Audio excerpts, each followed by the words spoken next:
Okay, y'all. Stress-induced anxiety. It's a thing.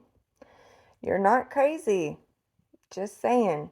I thought I was crazy because every time I would get really stressed out, I would itch and then I would scratch myself in my creases until I would crack and bleed. And it was like better than sex, itchy, scratchy kind of thing.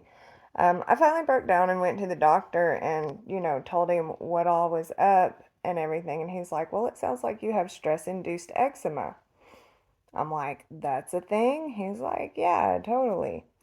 So, just saying, you're not crazy. It can happen, it does exist. And while I'm a nurse, I am not giving you medical advice. I'm merely telling you that stress induced anxiety, stress induced anxiety is a real thing as well, but stress induced eczema is a real thing. And I'm going to tell you how I deal with mine. Um, Mine gets worse when it gets cold and we have to turn our electric heaters on. Gas heaters aren't as hard on your eczema as electric heaters are. Um, but when we turn the heaters on and the holidays start happening and I start stressing about everything, I start getting itchy. Also, when the summer comes and it's time to do the kid swap and I got to send my kiddo off to baby daddy, whoo, that's another time when I get itchy.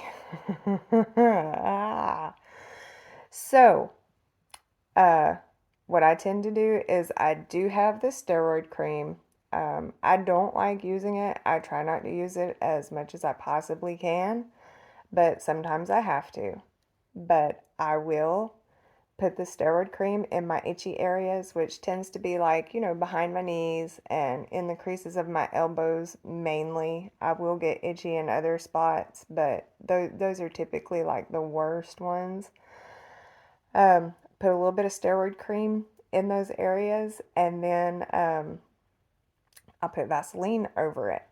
And then, like a lot of times in the winter, just as like a preventative, when I run my bath, which they say baths aren't good for eczema anyways, and hot water and all that stuff dries your skin out.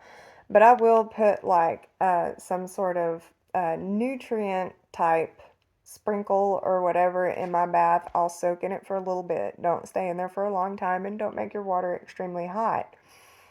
Um, Soak in it for a little bit so that your skin gets the nutrients. And then I'll also put my tub of Vaseline in the water so the Vaseline warms up. And then I'll go ahead and slather that from head to toe. Well, not my face, but I'll go ahead and do that just kind of as a preventative because I know it's coming. And like I said, I'm not giving medical advice. I'm just telling you how I deal with mine and that you're not crazy if you start getting itchy when you're stressed. It's actually a thing. Love y'all.